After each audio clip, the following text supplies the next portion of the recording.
નામના જોતવી હોય તો મહેનત કરવી પડે, એમ નામ બાપુ નામના ન મળે. આ અમરેલીનો દાખલો એક તમને નાનો એવો કહી દઉં. મૂળદાસ લુહારનો દીકરો, હાંજનું ટાણું, એ વાયુનો કાંઠો હતો અને એક દીકરી કુએ પડવા આવી અને દીકરી આમ કુવામાં ધૂબકો મારવાની તૈયારી કરે અને બાપુએ બાવડું પકડ્યું. હા હા હા બેટા, શું કામ? એ કે બાપુ મને મરવા દો, મારે મરવા સિવાય ઉધાર પણ. કે શું કામ બેટા? માણા જેવો અવતાર મળ્યો છે. એ કે પણ બાપુ મારા જીવનમાં એક ભૂલ થઈ ગઈ છે, મારે મર્યા સિવાય ઉધાર નથી. પણ કે આ પાણી પડીને બીજી કરવી છે. એ કે પણ શું કરું બાપુ, મને હુજતું નથી. એ કે પણ તું વાત કરી તો કઈ ખુલાસો થાય ને. એ કે બાપુ મારા પેટમાં બાળક છે, એના બાપનું નામ લઈ શકું એમ નથી. જો નામ લઉં તો મને જીવવા દે, પણ હું લઈ શકું એમ નથી. ભારતનો સંત બાપુ મૂળદાસ દ્રવી ગયો. એને એમ થયું, ઓહો દીકરી માથે આટલી દશા. એ કે તારા પેટમાં બાળક છે, એના બાપનું નામ લે તો તને જીવવા દે. કે બાપુ તો જીવવા દે, પણ હું લઈ શકું એમ નથી. અને તેથી આ ભારતનો સંત મૂળદાસ એમ કહેતો હોય કે બેટા તું તારું બાળક જો બચી જતા હોય તો અમરેલીની બજારમાં જઈને કાલ કહી દેજે કે મારા પેટમાં બાળક છે, એનો બાપ મૂળદાસ છે, કહી દેજે જાય. કે હવે આ આપણી તાકાત છે. આપણે લીધેલું કોકનું પાછું દઈ દઈએ તોય ઘણું છે. દીકરી કહે છે પણ બાપુ આમાં તમે જાણતા નથી. એ કે તું તારું બાળક બચી જતો હોય તું મોજ કરીને તું તારા અમરેલીમાં મારું નામ દઈ દેજે. અને આ દુનિયા બાપુ હાથીની અંબાડીએ ચડાવીને ક્યારે ગધાડે ચડાવે કોઈ ભરોસો નથી.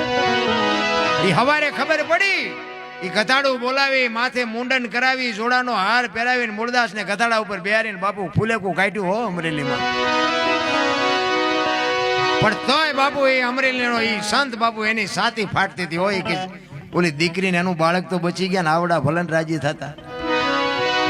ચિત્તની શાંતિ, મનની પ્રશંસા, દિલની દાતારી, ગુમડાની રૂજ ને ટાટિયા તાવની ટાટ એટલું માલકોરથી આવે. એક તમે એસટીમાં બેઠા હોય ને, એસટીમાં તમને જગ્યા મળી ગઈ હોય અને કોઈક બેન છોકરું તેડીને ચડે, કોઈ ઉંમરવાળા માજી ચડે, એને ઊભા થઈને તમે એને બેહવા દો ને, તમે ઊભા રહ્યો તો થાક ન લાગે. શું કામ? આ જગ્યા આપ્યાનો નશો તમને થાક ન લાગવા દે. ભલા આપણે આમ સડવીને એને જગ્યા મળી જાય ટાટિયા પોળા કરે, હમણાં હાય આવશે, તારું મોત આવશે, ઘડીક 2 વાગ્યાને અમારે જ્યાં બસ ને લઈ જવી છે. પણ આ નથી થઈ શકતું. ઈ બાપુ હવારે ખબર પડી કે આ તો બાપુ બાપુ કરતા હતા, ઓલા મૂળદાસ ને બાપુ કહેતા હતા, એને તો આવું પાપ કર્યું, આને કાંઠો મારો. એ ઠેબી નદીના હામા કાંઠે બાપુ ઝૂંપડું વાળીને રામ મૂળદાસ બાપુ રહેવા જાય. એને વિચાર થયો કે હવે આ જગત મારું માને નહીં, મને કોઈ સમજી ન કે. જામનગર દરબાર અમારા સ્ટેટ, એને કંઠી બંધાવેલી, એને મૂળદાસભાઈ, અને એને એમ થયું કે ગમે એમ તો દરબાર છે, રાજા છે, એ મારી વાતને સમજી શકે. એ અમરેલીથી બાપુ અહીંયા જાય, પણ એના જ્યાં પેલા બાપુ આ વાત જામનગર દરબારને ખબર પડી ને, એટલે એને વગર વિચારે કંઠી તોડી નાખી. મૂળદાસને ખબર નથી, એને એમ કે દરબાર પાસે જઈ અને મારી વાતને એ કઈ ખુલાસો કરી શકું. હવે અમરેલીથી જામનગર ગયા, દરબારગઢમાં જઈને કીધું કે મારે બાપુને મળવું છે. બા સાહેબે કીધું કે બાપુ ઘરે નથી, ક્યાંય ગયા?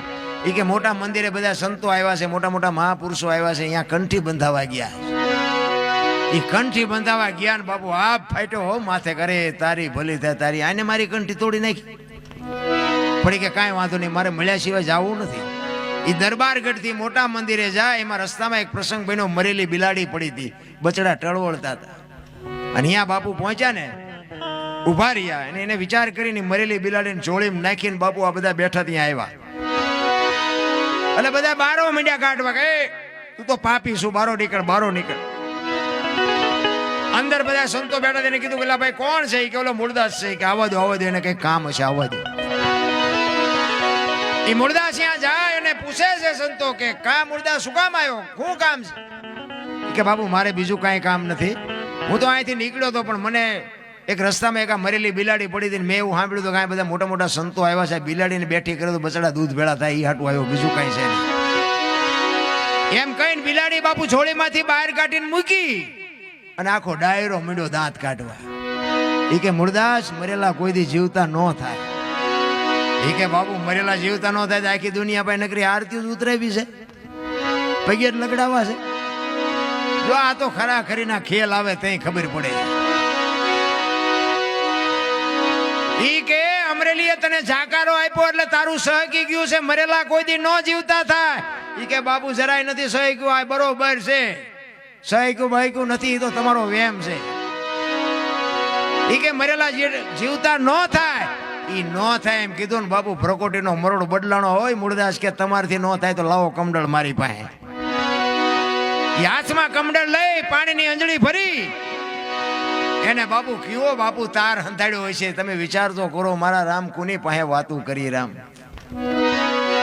હાથમાં આંજળી લઈને કહે છે, હે દિનબંધુ દયાળુ, હે પરમ કૃપાળુ પરમેશ્વર, મેં તન મન ધનથી તારું ભજન કર્યું હોય, કોકના પાપ જો મારી માથે લીધા હોય, હાથે પાતાળમાં જો ડાઘ હોય ને તો બેઠી ન કરતો, અને જો બિલાડી ન બેઠી કરીને મારા ખોડિયામાં જીવ રહેવા દઉં તો મૂળદાસ નહીં.